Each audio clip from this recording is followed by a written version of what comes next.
You need to study your life to master it.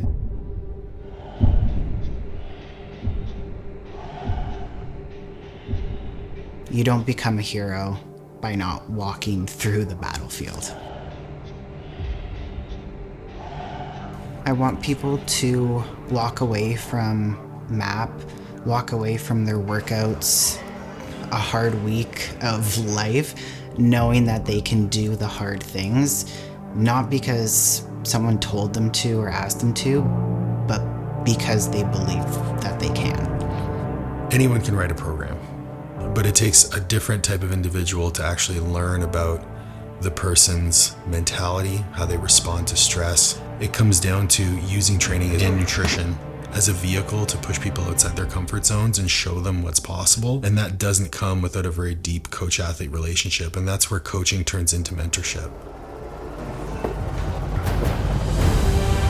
2 of my clients are now coaches on our team. It becomes a deeper connection that extends beyond the actual journey that they're on and into how you can translate that journey into the rest of their life. To have the impact on these women's lives, that they are at a spot where they're so confident in their ability to now teach other people how to do it, is more than I could ever ask for, and is exactly the legacy that I want Master Athletic Performance to have. Early on in my lifting career, I pursued external validation because I constantly felt like I wasn't good enough. And once I realized what my true motivations were and had alignment between my thoughts, my feelings, and then the actions that I took, lifting weights was my means to experience hardship and fortify my identity as someone who pursues hard things. But more than anything, it provided me a vehicle to serve others.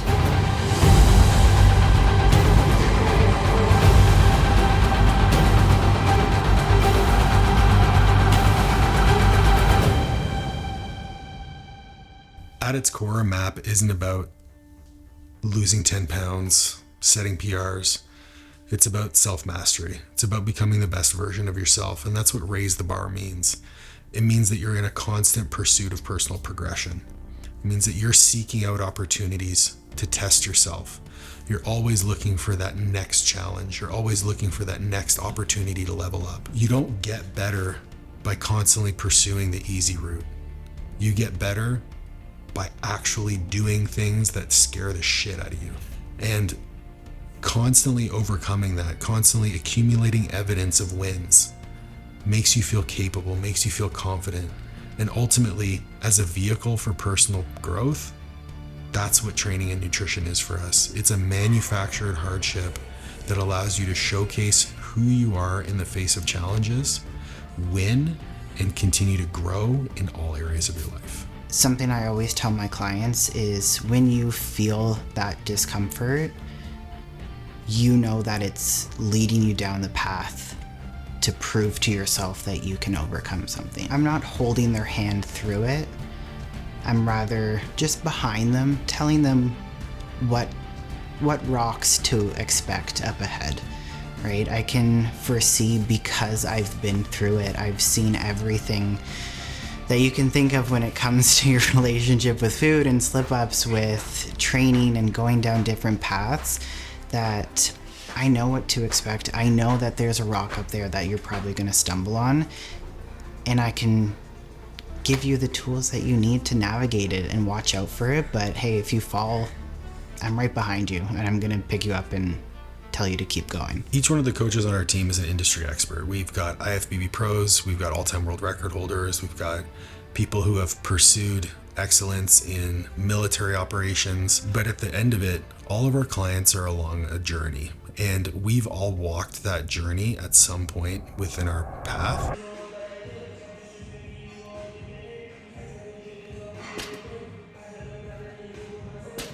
Being able to communicate with them in a way that we needed to be communicated with when we were in the same position as them is something that we intimately understand.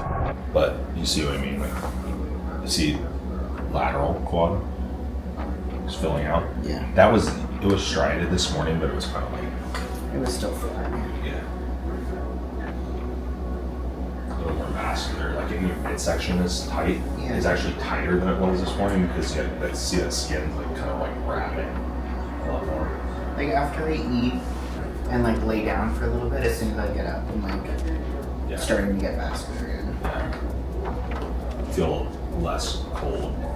Your body's warming up a little bit. Being an expert at something doesn't mean you stop learning. We embrace the fact that we're all white belts in everything that we do. We always are seeking to be better. We're always seeking to learn more. And I'll be the first to say that I learn just as much from my clients as I do my own personal education. The most important piece of being a mentor to a client is being open to all of their feedback and receiving it without judgment. And we can do that because we have empathy, having been in the same position as them. I wouldn't be where I am today. I wouldn't be the man that I am. I wouldn't have the life that I live if I hadn't picked up a barbell in the first place. And that all transformed when Liv came on board. I think I brought the empathy and the softness, a little bit of feminine energy into the team and dynamic. Paul is probably one of the most disciplined people that I know, and from the outside looking in, he makes it look so easy. I've spent years struggling, trying to find discipline and searching for a balance. And over years of like holding a mirror up to myself and doing the work and getting introspective and finding a way to fit fitness, health, nutrition into my life, I was able to find a good balance, which is something that Paul needed to work on. And I brought that into him, and he also brought his structure and ease of that and routine to help me continue to develop my skill of discipline and continue to work on that ease. Even as a professional athlete, I'm still working on that day in and day out. All the clients that we coach at Master Athletic Performance are athletes, whether they're competing on a field of play, on a platform, on a stage, or they're just trying to perform to their highest level in their everyday lives. They're athletes. They are looking for optimal performance. And the key here is meeting them where they're at. All of these high-level skills start with baseline fundamentals. So if you don't have the fundamentals, you can't build towards those high-level skills. So whether someone is looking to be an IFBB pro competing on the Olympia stage, or somebody is coming to us with no prior experience in a weight room, we have the tools and skills to teach them the fundamentals that will build. Most of our highest skilled athletes still work actively on their fundamentals, and it's something that we work with them on week to week, month to month. And without constant focus on those fundamentals, their high level performance won't be there. Teaching someone to focus on the fundamentals isn't sexy. It's not going to get a ton of views, it's not going to get a ton of likes, a ton of shares. But what it is going to get is results. Because what we're trying to get to is people who are able to do mostly the right thing most of the time for a really long time. And that's how you build habits. I felt that through my own journey, I could accumulate more tools. And with those tools, I could help more people. And that's branched into my role as a coach. That's branched into my role as an educator. That's branched into my role as a mentor. And I honestly will never stop training. Even after tearing both of my quads, being in a wheelchair for 6 weeks, spending a year rehabbing, I didn't look at that as a burden. I didn't look at that as anything more than an opportunity to galvanize my identity as someone who overcomes hardships. And in that year, I checked all the boxes. Every training session, every rehab session, every supplement, every meal was perfect for a year. And that's why I achieved the results that I had and was able to step on stage 13 months later with the best physique I've ever had, was because I embraced hardship. I embraced that hard thing. My clients see that. They see that I am a representation of the direction that they want to go. I often get told that I'm very disciplined. Liv mentioned it earlier that I'm very disciplined. I don't see it as discipline. I see it as who I am.